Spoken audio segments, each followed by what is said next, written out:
Hi everybody, my name is Ruth Ann Lane and you are on the Elementary Project-Based Learning page, joining us to talk about 3 tips for assessing during a PBL unit, assessing your standards.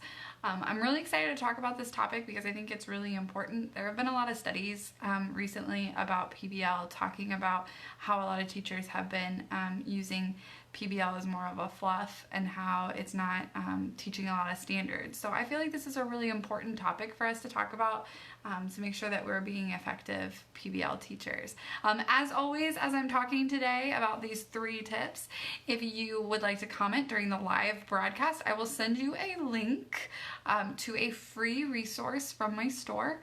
But everything in what I'm talking about with you today is free too, so don't worry about that. But I'm really excited to be talking with you today about 3 tips for assessing standards in a PBL unit.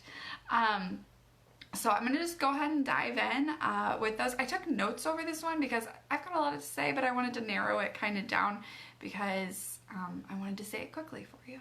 So my first tip is to create an assessment calendar. So a lot of times when we plan a PBL unit, one of the things that you do is you create your PBL calendar after you talk with your students and get them thinking about the topic and they've voted on this project and you're ready to go. You create that calendar.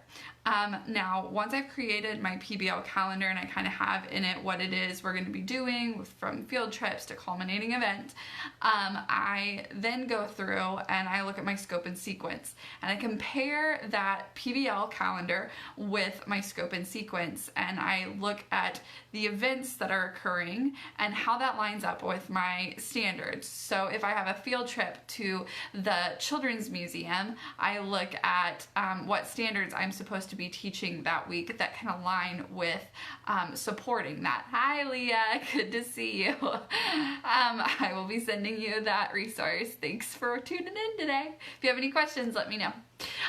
So after I've aligned my scope and sequence and looking at those events, then I go through and I create an assessment calendar.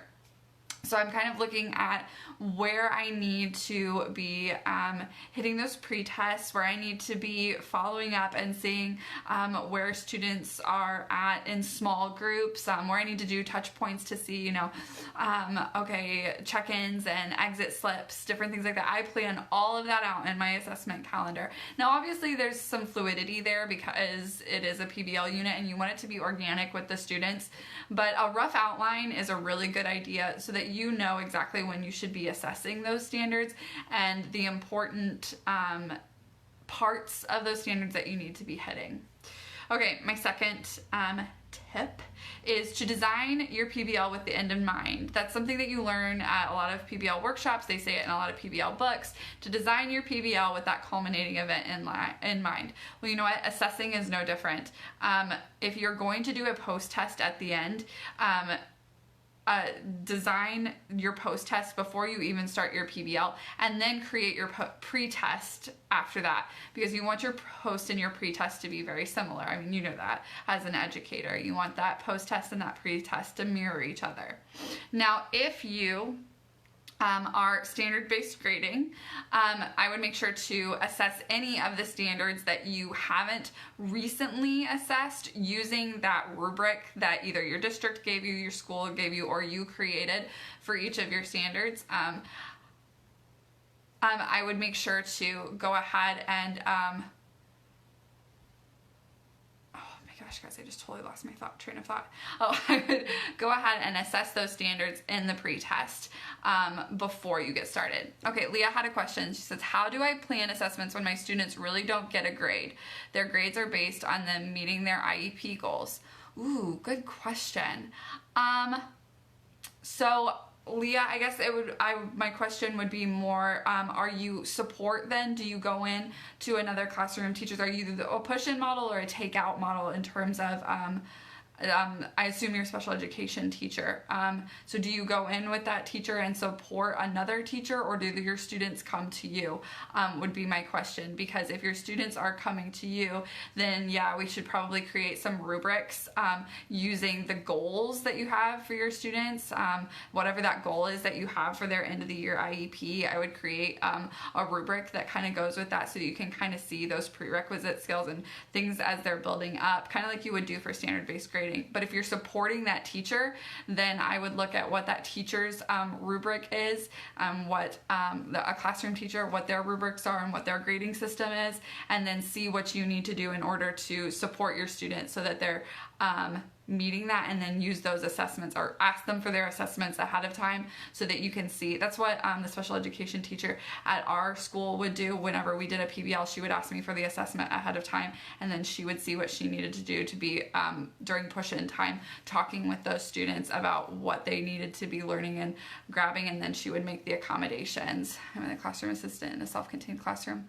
My teacher lets me do whatever I want when it comes to writing. Yeah, so then I would maybe create some rubrics specifically for your students then, because when they talk about rubric creation in other PBL companies, a lot of times they're talking about high school level, and so it kind of is difficult for us to understand how to apply that with an elementary. What my suggestion would be is to take your rubric, and instead of creating some grand rubric where you're doing multiple standards in one, focus on one standard.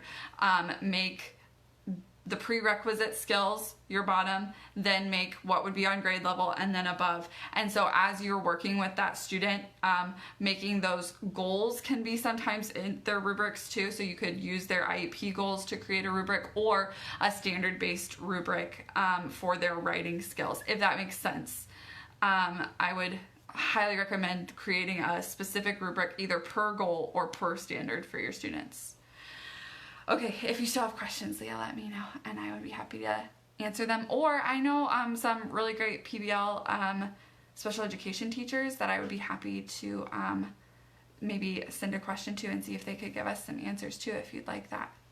Okay, so my second one was designing your PBL with the end in mind, and I had talked about effectively communicating standards the way that you want to communicate them. So making sure that when you do that post-test, your post-test assesses the standards from your PBL unit, because sometimes we think that our PBL unit communicates a standard really clearly, and a lot of times it didn't communicate it the way that we wanted to. And so that post-test is really important.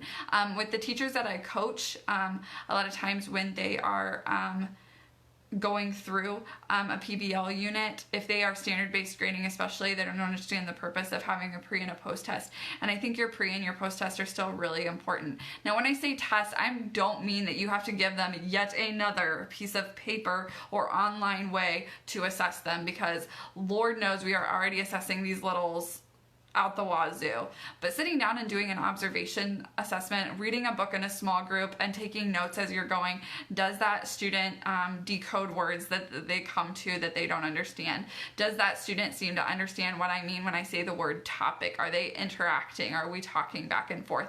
This is something informal. You can do it informally too. Just making sure that if you're going to assess informally as the post-test, then you're assessing informally on that pre-test too, so that it matches. All right, I'm gonna go ahead and sorry, there was one other thing. I did take notes, guys. I told you I had a lot that I wanted to say.